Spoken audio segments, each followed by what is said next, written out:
Blood tasted like rust. Dust pressed into her tongue. The chain on her wrist burned hotter than the fire behind her.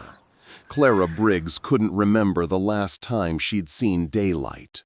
3 years under the floorboards of that house. 3 years of darkness, breath, and silence. The walls had names carved into them, not hers, but of the ones before her. Upstairs, boots hit the wood again. 1, 2, 3. Each step heavy, drunk with whiskey and sin. Sheriff Malcolm Briggs, her husband, her captor. He hummed as he came down the stairs, slow and cheerful, the way a hangman hums before a job. "Still breathing down there, Clara?" he said, the words soaked in liquor. She didn't answer. She'd learned long ago that silence hurt less than hope. The lamp in his hand flickered, light crawling across her face. The air smelled of sweat and metal. He knelt, lifting her chin with 2 fingers. "You think anyone cares what happens to you? You're mine, always have been." Her eyes caught something, a rusted nail, half buried in the beam behind him. For the first time in years, she moved. When his hand reached for her again, she swung the chain. The nail tore skin. The lamp fell. A gasp, a scream. Then fire. Oil spilled, straw ignited, the cellar shrieked with heat. He fell, the weight of him crushing the flame for a second before it roared back twice as strong. Clara crawled through the smoke, skin blistered, lungs burning. The night above was black, endless, cold. She stumbled into it barefoot, running, falling, rising again. Behind her, the house screamed as it died. Every step was pain, every breath a punishment. But she didn't stop. When the wind shifted, she heard something. Hooves. A horse cutting through the dark. She turned, vision fading. A man on horseback stood against the moonlight, still, silent, watching. And for the first time in years, she wasn't alone. Before we find out what happens next, tell me, what time is it where you're listening from? And if you want to ride along for more tales of courage, subscribe now. Now, let's see what waited for them in the dark. The desert was quiet, but Eli Turner never trusted quiet. He'd learned in the war that silence always came before thunder. That night, the thunder sounded wrong. It came from the east, a long, low rumble, followed by light that didn't belong to any storm. Eli stepped out from his cabin, coat half-buttoned, rifle slung across his shoulder. The wind carried ash and something else, the faint, hollow sound of a woman's cry. He followed it down the ridge, boots cutting into dry earth. The moon cast long shadows across the canyon. At the edge of Dry Creek, he saw her. A woman, barely alive, lying by the riverbed that hadn't seen water in years. Her dress was torn, feet bloodied, hair tangled with dust and soot. When he touched her wrist, it twitched. She wasn't dead, not yet. He lifted her carefully, her head resting against his chest. She weighed almost nothing, like the world had already taken everything she had. As he carried her back through the cold wind, a memory flickered. Another woman, another fire, years ago. The one he couldn't save. He clenched his jaw and kept walking. Inside the cabin, the lamp hissed as he lit it. The warm light filled the wooden room. A table, 2 chairs, a Bible untouched on the shelf. He laid her on the old bench near the stove. Her breath came in shallow waves. When he tried to clean her hands, she flinched violently, whispering through cracked lips, "Don't let them find me." Eli froze. "Them?" he asked softly. But her eyes had already rolled back, caught between pain and sleep. He sat for a moment, staring at the fire. He didn't know who she was. He didn't know what kind of men would chase her through the desert.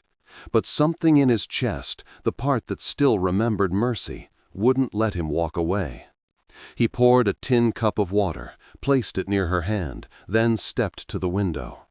The horizon glowed faintly orange, where the house must have burned. Ash drifted like gray snow over the sand. He exhaled slow, voice low, almost to himself. "You picked the wrong man to find, lady." Outside, the wind shifted, carrying the smell of smoke and iron. Eli Turner looked out into the night, not knowing that the moment he opened that door, he'd let his past back in. He had no idea that saving her would cost him everything. Clara woke to the sound of wind pushing against the cabin walls. For a moment, she thought she was back in the cellar, that the last night had been a cruel dream. But then she smelled smoke from a wood stove and heard a low hum. Eli sat by the table, carving a piece of cedar with a small knife. The morning light drew sharp lines across his face. "You're safe here," he said quietly. "For now." She tried to sit up, but pain shot through her legs. Her wrists trembled. "I shouldn't be here," she murmured. "They'll come." "Who?" Her eyes dropped to her hands. The sleeves were torn, revealing a faint, branded mark. A half circle with 3 nails. The Iron Creek Riders. Eli's jaw tightened. He'd seen that mark before, years ago, burned into men who followed no law but gold. He set the knife down slowly. "That's a ghost I thought I'd buried." She tried to stand, panicking. "I didn't want to bring this to your door. I just needed one night." Her words broke when a sound rose in the distance. Hooves. Eli walked to the window. 3 torches moved like fireflies along the ridge. Too late for one night. He grabbed his Winchester from the wall and tossed her a coat. "If you ride with me, there's no turning back." Outside, the desert wind screamed through the canyons. He threw her onto his spare horse, and they rode hard. Through dry grass, over broken rocks, beneath a moon like silver steel. Bullets tore through the air behind them. One clipped his hat clean off. "Keep your head down!" he shouted. Clara's hair whipped like fire in the wind. Her breath came in gasps, the taste of iron on her tongue. They cut through a ravine, sparks flying from the horse's hooves. A shot hit the dirt beside her, spraying dust in her face. Then the edge. A cliff, black and bottomless. Clara's horse reared. She fell, hands clawing the air. Eli leapt off his saddle, caught her wrist just before she went over. Their bodies slammed into the ground, sliding inches from the drop. For a moment, neither moved. The night howled around them. When she opened her eyes, he was above her, breathing hard, dust and blood on his face. "You all right?" She nodded faintly, tears streaking through grime. "You should have let me fall." "Not my style," he said, pulling her up. They found shelter in the old Silver Ridge mine, its mouth half collapsed by time. Inside, the air was cool, thick with echoes of the past. Eli lit a lantern. The shadows danced across rusted rails and broken carts. Clara wrapped her arms around herself, shivering. "He said I'd never leave alive," she whispered. Eli turned, his voice low and steady. "Seems he was wrong." Outside, distant voices drifted through the night, searching, swearing, fading. For now, the world was quiet again. Eli looked at her, at the scar on her wrist, the terror that hadn't yet left her eyes. He thought he'd saved her, but this was only the beginning of a darker fight. The mine groaned in the wind, its beams sighing like an old church about to collapse. Eli pressed his ear to the stone. Outside, hooves echoed faintly, circling. "They're waiting for dawn," he muttered. "Smart bastards." Clara sat near the lantern, arms wrapped around her knees. The light trembled on her face, catching every bruise, every line of exhaustion. "What do they want from me?" she whispered. Eli loaded a cartridge into his rifle. The metallic click rang sharp. "Depends who sent them." She hesitated. "They're called the Iron Creek Riders. They worked for my husband." He froze. "Your husband?" Her eyes met his, hollow, haunted. "Sheriff Malcolm Briggs." The name hit like a bullet. Eli knew that man. He'd ridden with him once, long ago. Before the war, before the uniform, before everything went wrong. She went on, voice trembling. "He kept me locked away. Said the world needed to forget I existed. The night I fought back, I didn't mean to." Eli turned toward her, the lantern painting half his face in shadow. "You killed him." She flinched, tears cutting through the dirt. "It was an accident. The lamp fell. I just wanted to stop him from hitting me again. I didn't mean to burn the house." He crouched beside her, voice rough but calm. "You did what you had to. God sees hearts, not hands." She looked at him, searching for mockery, but found none, just weariness. "Do you believe that?" she asked softly. Eli stared at the lantern flame. "I used to, until I shot the wrong man in the war. A preacher, just trying to protect his boy." He exhaled, shaking his head.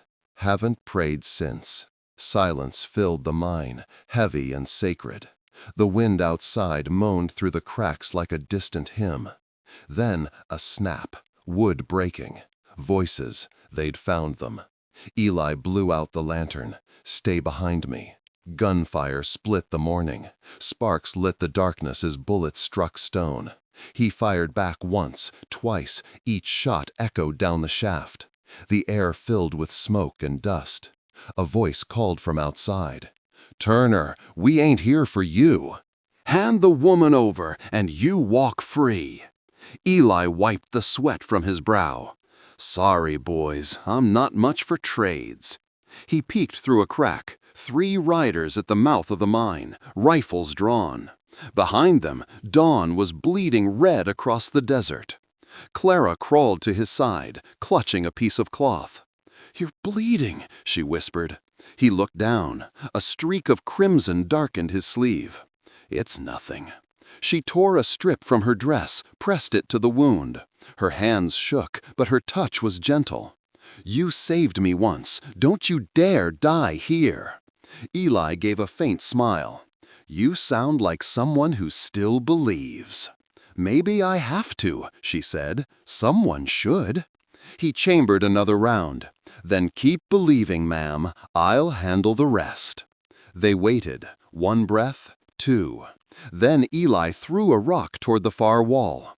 It clattered, drew fire. He moved opposite, aimed low, and squeezed the trigger. A man fell, shouting. "2 left," he muttered. Clara grabbed the lantern oil and tossed it into the entrance. Eli fired through it. Flame bloomed, a golden storm devouring the darkness. The riders cursed, retreating into the canyon, one screaming as fire caught his coat. When it was over, smoke drifted thick and gray. Eli leaned against the wall, chest heaving. Clara crawled to him, pressing her hand over his shoulder wound. "Hold still," she whispered. "You're losing too much." He looked at her, dirt-streaked face, tear-wet lashes, fierce eyes that refused to die. "Guess the Lord sent you here to remind me," he said softly. "Remind you of what?" He exhaled, closing his eyes. "That faith doesn't die, it just sleeps."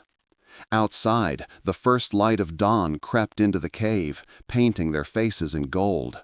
The gunfire was gone, but the echoes lingered, like ghosts that refused to rest. And somewhere beyond the ridge, a vulture circled the desert sky. The night wasn't done testing them. By the time the fire in the mine died, the sun was crawling high, pale and merciless. Eli and Clara rode west, following the dry riverbed until the canyon opened into a wide plain. The land was quiet, too quiet. She looked at him, voice raw. "Will they come back?" He scanned the horizon. "They always do." Hours later, a lone rider appeared through the heat haze, coat gray, badge glinting. Marshal Henry Grant, Eli's old friend and the last man he wanted to see. Grant reined in beside them, his face carved from stone. "You've been hard to find, Turner." Eli nodded. "Wasn't hiding." "Could have fooled me." Then the marshal's eyes shifted to Clara. "Name?" She hesitated. Eli answered for her. "Clara Briggs." Grant's jaw tightened. "So it's true. Sheriff Briggs is dead. His wife burned him alive." Clara flinched, but didn't speak. Eli's hand drifted near his belt, not on the gun, just close enough. Grant sighed. "You know the law, Eli. She'll hang. No exceptions." The silence that followed felt heavy enough to break bone. Eli stared at the ground, dust swirling around his boots. Law's got no room for mercy, does it? Not when it's murder. Clara whispered, almost to herself, "Then let it be. I'm tired of running." Her eyes found Eli's. "You've done enough. Don't fight for me anymore." He shook his head. "You think this is about you?" He looked to Grant. "You remember Iron Creek, the riders you and I helped bring in?" Grant's expression changed, a shadow passing over the sun. "They're back," Eli said quietly, "and they're cleaning up what Briggs started." "Trafficking girls, burning ranches, hiding behind the law." Grant's grip on the reins tightened. "You got proof?" Eli glanced at Clara. "She's the proof. They branded her." Before Grant could answer, a whistle sliced through the air, sharp, cold. Gunfire exploded from the ridge. Eli grabbed Clara, pushing her behind a fallen log. Grant spun, shouting orders, but the first bullet took his hat clean off. "Iron Creek," Eli growled. The riders poured down the slope, faces wrapped in scarves, guns flashing.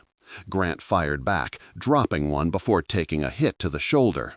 Eli returned fire, each shot deliberate, measured. The old soldier awakened.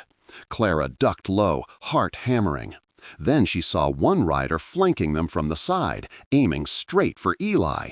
She snatched Grant's fallen pistol and fired. The recoil threw her back, but the man fell. When the dust cleared, 3 bodies lay still.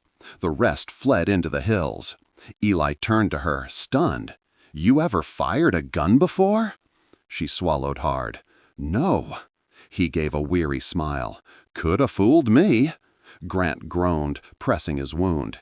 "You two should run. I'll tell them I never saw you." Eli crouched beside him. "You'd lie for me?" Grant looked away. "Call it evening a debt. You saved me at Gettysburg, remember?" Eli nodded once. "Then let's make it count."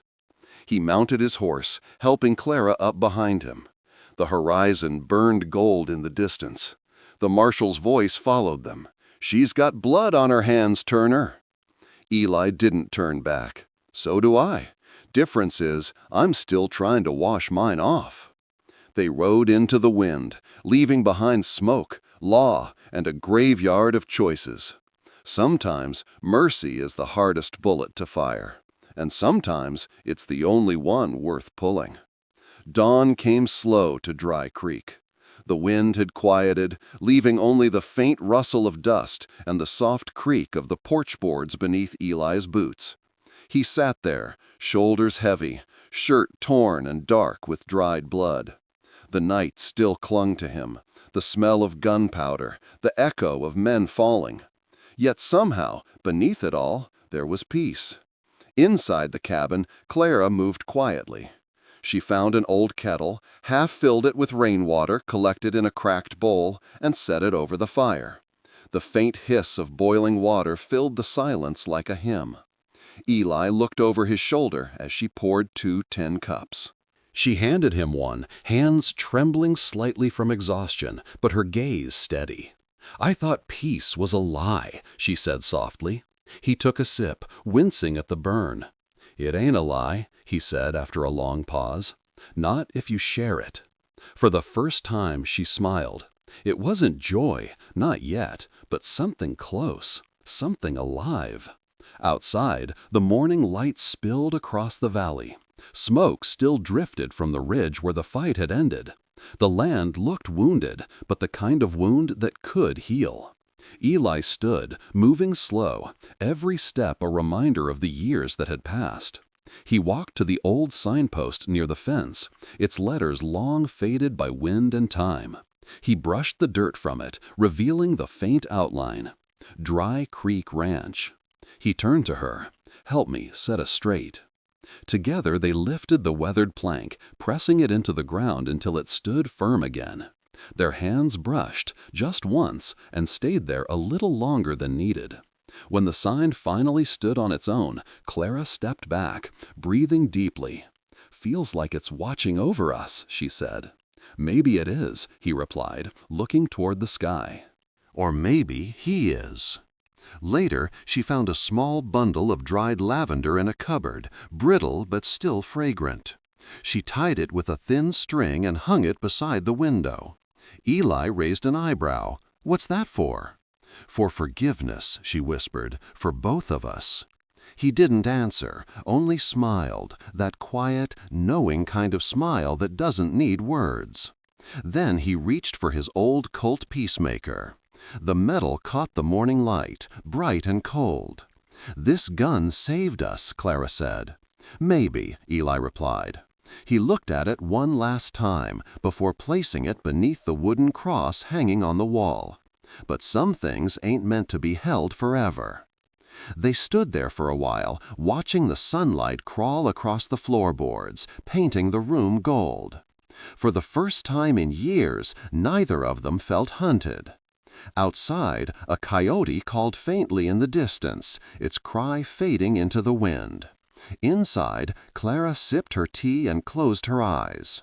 The cabin smelled of lavender and smoke, two scents that shouldn't belong together, yet somehow did. Just like them.